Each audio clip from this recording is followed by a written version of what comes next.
The Democratic Party, as of right now, is in shambles, and a lot of people blame the state of the Democratic Party right now in this very moment on the fact that they do not have any leaders either leading the party at this moment or coming up through the pipeline. And a perfect example of this is the total disarray that one of their suggested leaders, Governor Wes Moore of Maryland, is actually operating under, because the state of Maryland is currently facing a $3 billion budget deficit. Now, we talked about on this channel before this specific deficit and the different methods that they want to use in order to close it. And spoiler alert, almost none of those methods involve actually cutting spending because they have a spending problem. And instead, they're trying to think of new, interesting taxes as a mechanism to close that gap. But the fact of the matter is, these taxes are causing a phenomenon that we've started to see more and more throughout this country, which is companies that are successful, that are well established in blue states, deciding to pack up and leave for better governed, lower tax and lower regulation red states.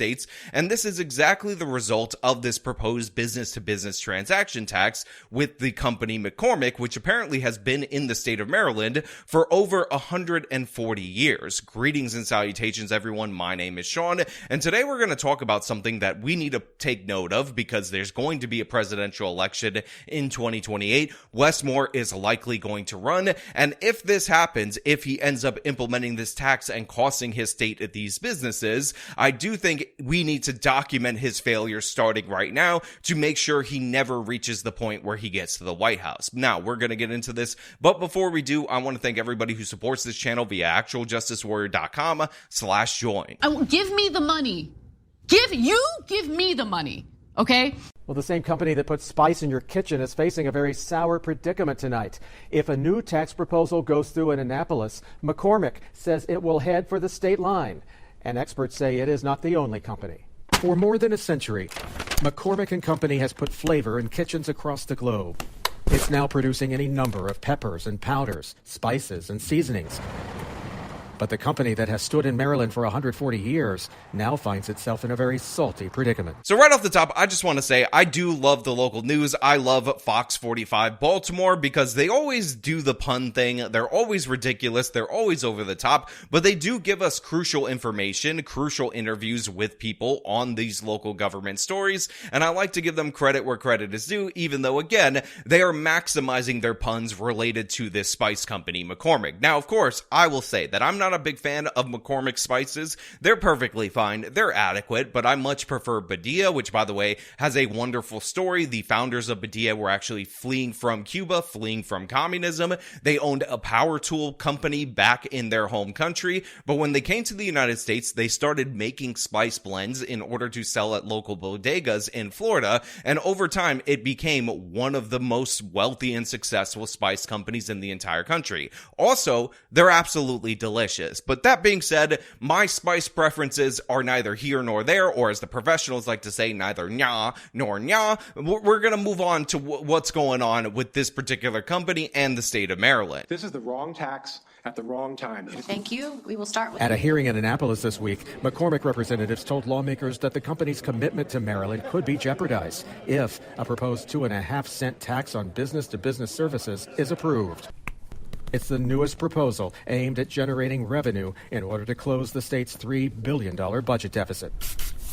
So again, this is why I love the local news. We have the puns about how they're feeling sour, how they're feeling salty, and for no reason at all whatsoever, they decide that they're going to dump enough spices, probably chili powder, on this particular countertop in order to make $3 and B in order to indicate $3 billion, only to wipe it away, only to waste their money on this particular production choice, and there's just no reason for it. But that being said, the substance of this story does matter, because even though it sounds like a little bit of money, 2 cents per business-to-business transaction, the fact of the matter is you are raising the cost of operating a business in your particular state while you have a budget deficit. And if you end up actually seeing this company move over another state, you actually see those jobs being created in another state rather than Maryland, the actual result of you increasing this type of tax is going to be that you are going to lose tax revenue, the budget deficit's going to get worse, and these Democrats aren't ever going to see the errors followers of their ways, so they're just going to propose more and more taxes, which again will drive more and more companies away. And by the way, it is not just the state of Maryland.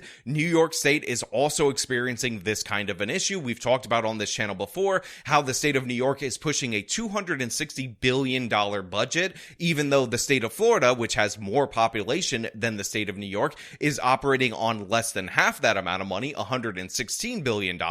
But the thing is, these Democrats never stop. They never stop looking for new ways to tax you. And this is one of the reasons why, and by the way, not enough people on the right are noticing this and actively in the camp that I'm in. I'm opposed to any type of new tax at all whatsoever, for any purpose, for any reason ever, because what ends up happening is they say, oh, it's just 2 cents per business transaction as of right now, but over time that tax ends up going up, other taxes end up going up, and essentially you're letting them get the camel's nose through the tent, which eventually will lead to the whole camel being in there and all of your money being depleted by the state government. So yeah, everybody should be opposed to any type of new tax on any level, because the fact of the matter is, it is a myth that you will get this new type of tax instead of that tax. What often ends up happening, and I experience it living in a blue state, is you get both taxes. You get both of them and they keep going up forever. It seems to me, with the floor falling out on our fiscal ship, that we need more options. This would roll through our costs and it would be very substantial. So substantial that McCormick representatives assured lawmakers that the proposed tax would force the company to move much of its operation outside of Maryland. We would take a very careful look and we'd have to say on the increment, does it make sense to have this extra cost just to be here? Any element of our business that's not related to actually the physical plants could be moved. What this representative from McCormick is saying makes 100% sense. There is nothing special about the state of Maryland that is ordained by God that says that you should locate your spice company in that particular state. So they're just going to ask them to pay an additional tax, an additional cost to operate there, when they could easily move their operations to one of the many states that has no additional tax or additional cost of doing business there or of operating your business there. And this is something that Democrats fail to understand time and time again on a state level. And this is one of the reasons why we see so much net migration out of Democratic states and into red states like Tennessee, like Florida, like Texas, or any of the ones that you've heard about time and time again. Again, why would you stay there just to pay this additional cost, just to be less competitive against companies like Badia, which I think is headquartered in the state of Florida, that has no such disadvantage in the marketplace? But the state of Maryland doesn't understand that. Now, of course, Project Baltimore, or Fox 45 Baltimore, they do a segment called Project Baltimore, so excuse my confusion, has decided to hire Michael Bay for these new CGI graphics, waste more spices in order to display them, and I'm 100% here for that. I'm telling you, a lot of businesses are going to shrink, they're going to expand elsewhere, they're going to leave the state. For the longest time, McCormick was one of only 3 Fortune 500 companies in Maryland. Economists say any relocation would mean the loss of hundreds of jobs and could trigger other companies to follow suit. If McCormick is thinking that way, you know that other business leaders are thinking that way too, right? They're saying, I need to leave Maryland to compete. And that is the wrong message at the wrong time. But we're our own worst enemy. We keep hurting ourselves with too much regulation and far too high tax rates. Look, I don't know who's working behind the camera for Fox 45. Somebody obviously is trying to use their visual arts degree, their cinematography, their editing degree, and whatnot. But this is a little bit ridiculous. I mean, you're telling this guy to dump the spices on there so that you could have a frame within a frame so that we could project this video on the counter and then wipe it away with a paper towel. And again, even though I'm here for it, even though I find it entertaining, to me, I'm not exactly sure what value is being added by this particular setup actually being engaged in this segment. Now, we all understand that this story is about the failures of Wes Moore, the failures of the Democratic Party in the state of Maryland, but I cannot help but be distracted by the enormous amount of spices that they're wasting throughout the course of this segment, and of course how the video editor is just having a good time, just having a wonderful display. He's trying to get you to do all these camera tricks and whatnot. Maybe, just maybe, Casey Neistat fired his editor and he ended up at Fox 45 in the state of Maryland. He's working in Baltimore. Baltimore,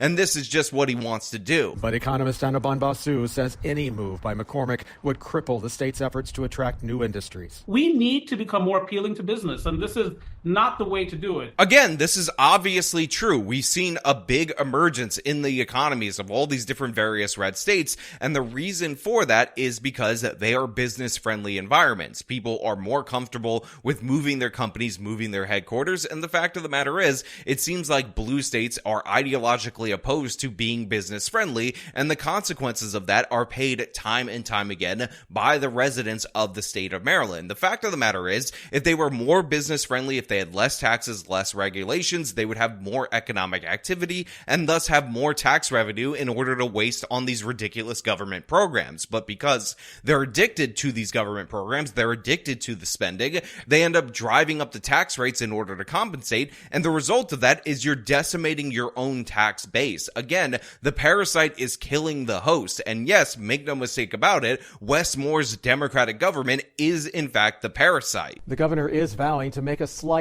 cut in the corporate tax rate in Maryland, but that could be offset if this newest tax is approved. So of course the governor is vowing to do a slight cut in the corporate tax in order to compensate for this, and again, this is one of the reasons why I need to emphasize this for everybody out there in the audience. You need to be opposed to any type of new tax, because a slight cut in the corporate tax is not going to be good enough once you have this new type of thing introduced in the system, because eventually these are going to go up. The answer that they always put forward is to have taxes go up, and in addition to that, I will point out, if the goal is to kill this budget deficit, to wipe out this $3 billion in the hole that the state of Maryland is in, obviously they don't intend for that corporate tax cut in order to compensate for the increased costs that they're putting upon these businesses through this transaction tax. Obviously, this is meant to be an illusion. This is meant to lie to you. But the fact of the matter is, while it might lie to dumb people who are in the voting base, if you're actually running a business, if you actually understand the costs of doing business in that particular state,